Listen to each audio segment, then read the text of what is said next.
Dear Patriots, before the news starts, please subscribe to our patriotic channel by clicking the subscribe button. Give us a thumbs up to this video. Don't forget to leave your opinion below in the comments section. Share the news on Facebook and Twitter so your friends see it. Thank you. The Afghan president just leaned in and told Trump Obama's dirty deeds. One of Obama's major fails during his presidency, and there were many, was his policy in Afghanistan.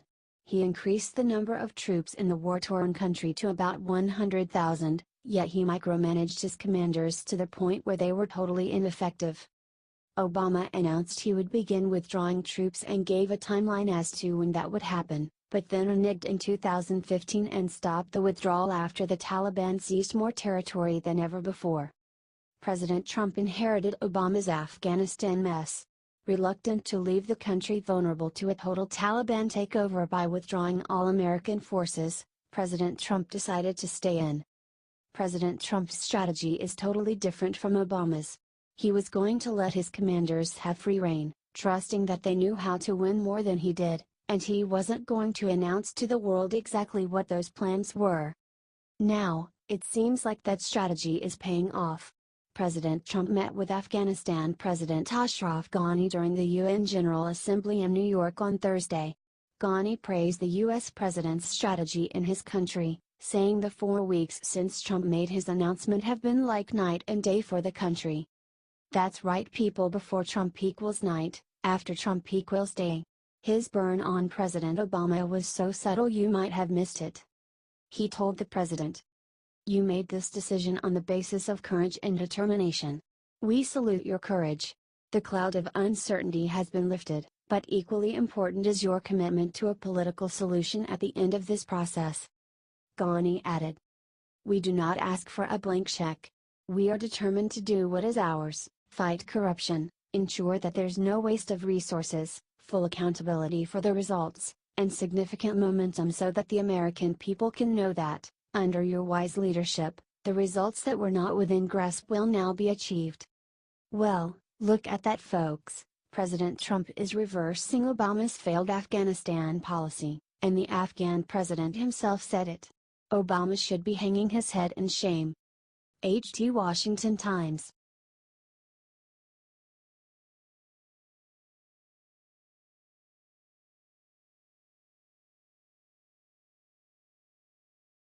What Tucker Carlson just told Rob Reiner right to his face has Hollywood screaming. This was amazing. Tucker Carlson invited Hollywood director Rob Reiner to talk about the disgusting warmongering video that he released starring Morgan Freeman with a group of anti-Trump rhinos. The committee to investigate Russia was produced this week. The committee includes Rob Reiner, James Clapper, and Max Boot. Tucker Carlson, "I agree with you, we are very divided. And maybe this is one of the reasons. A lot of this is disingenuous. Anyone who looks at cyber warfare will tell you, any honest person, will tell you the Chinese military is the primary culprit in the United States, hacked into the White House not too long ago. Nobody said anything. You guys in Hollywood sell your movies in China. You bow to the imperatives of their propaganda and censorship office. You change your movies to suit them. And yet no one says we're at war with China."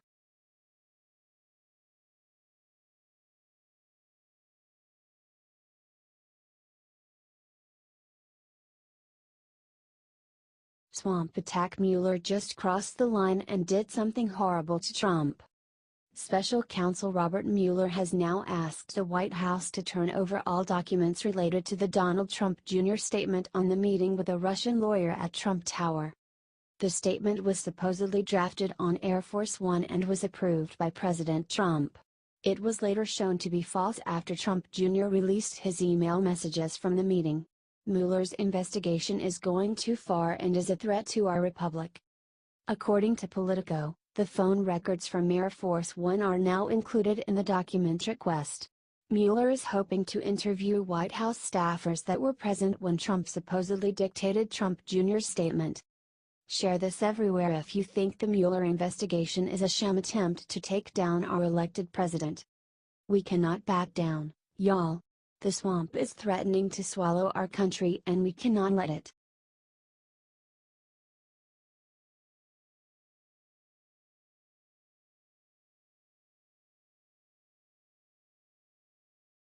Shots fired. Kellyanne Conway just exposed the one thing Obama didn't want getting out. White House counselor Kellyanne Conway did not hold back. She tore into the Obama administration's lies about the unmasking scandal that happened. This is the Kellyanne that we all miss. She didn't hold back. Woo. That's why we love Kellyanne. Our president is standing up to the whole UN and the media is still attacking him. The news came out yesterday that Obama's administration has been unmasking hundreds of Americans. How much you want to bet that some of those are people associated with Trump? Screamed this from the rooftops. The time to drain the swamp is now. Obama's administration spied on an incoming president. How is this not treason? Share if you agree, Patriot.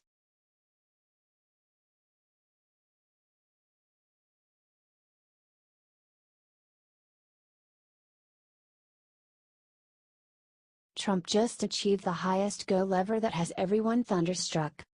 President Trump has a lot of goals to accomplish as president. He intends to build a wall, he is determined to repeal and replace Obamacare, he is working on getting North Korea under control and to not be a threat to world safety. He is working hard to achieve all of those goals, and many more. But he has reached a goal about which he is very proud. He is the most tweeted about world leader at the UN General Assembly. Trump retweeted this, showing his pride in being at the top of the list. I'm sure the libs in the media will somehow twist this, but Trump has reason to be proud of this. What does it say about him? That people are listening to him, following what he does, care about what he says. Most importantly, it exemplifies that he is a leader above all others. Advertisement. If you agree that Trump is a great leader, please get this shared with everyone you know and comment way to go Mr. President. H.T. The Hill.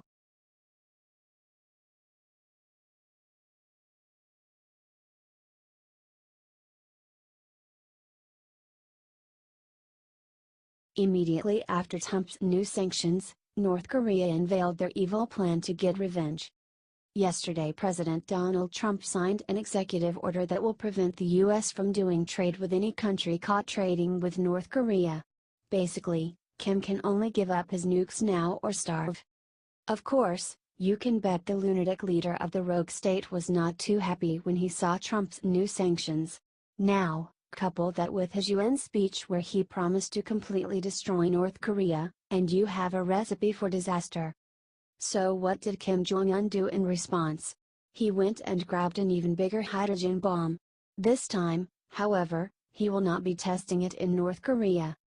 To prove that his country is not gonna back down, Kim decided he will explode the next one in the Pacific Ocean. This means he may fire it right over major Japanese cities or even next to the U.S. island territory of Guam. Kim said in his announcement. Trump's remarks have convinced me, rather than frightening or stopping me, that the path I chose is correct and that it is the one I have to follow to the last. I will surely and definitely tame the mentally deranged U.S. dotard with fire. Regardless, it seems like major U.S. military bases are the targets of this newest threat. If North Korea hits anyone, they will be obliterated within hours. Still, a crazy guy with nukes is very dangerous. Is Trump making the right decision to stand tough against North Korea, or is the left right that we would not be in a standoff if it were not for Trump? Comment your answer and help us share this out everywhere.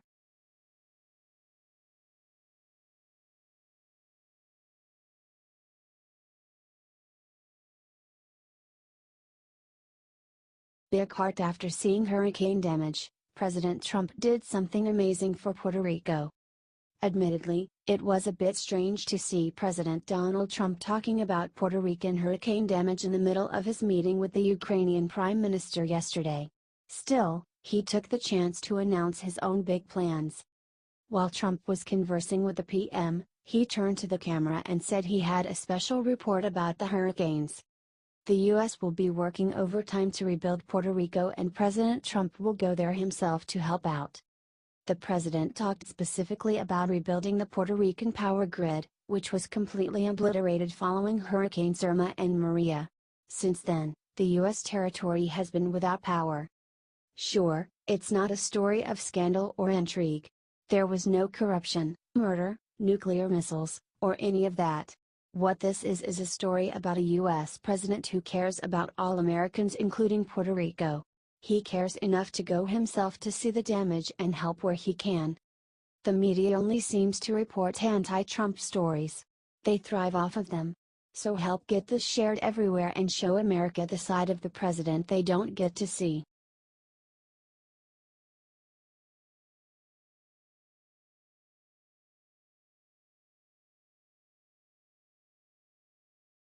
Media said Nikki Haley was gunning for Tillerson's job, so she silenced them all with 4 simple words. One of the absolute stars of President Trump's administration has been UN Ambassador Nikki Haley. Since the very beginning, she has been both tough and fair, and this week at the UN she shined even brighter. Rex Tillerson, on the other hand, has been far less loved. Trump brought him on to help deal with China and Russia during the North Korean standoff. So far, he has failed on both. It's no surprise that rumors started that someone will replace Tillerson as Secretary of State soon. And, honestly, who would be better for that job than Nikki Haley? Well, it all came to a head yesterday when she was finally asked if she wanted to be the next Secretary of State. Her answer silenced them all. "No, I do not." I'd say that pretty much covers it, wouldn't you? Still, Ambassador Haley is not one to simply leave it so bluntly, so she explained her decision. "What I'm trying to do is do a good job. And I'm trying to be responsible in my job. And I'm trying to make sure that I inform the American people everything that I know. That's what I'm trying to do, and I'm trying to serve this president and this country the best I can. If people want to take it to mean something else, that's their issue. It's not anything I spend time on." That is the perfect attitude to have. Nikki Haley clearly does love her country and serves it the best she can. I honestly think she is a great choice to lead the State Department and hope she will take it if offered. Until then, help us get this shared out to thank Haley for the amazing job she has done in the UN so far.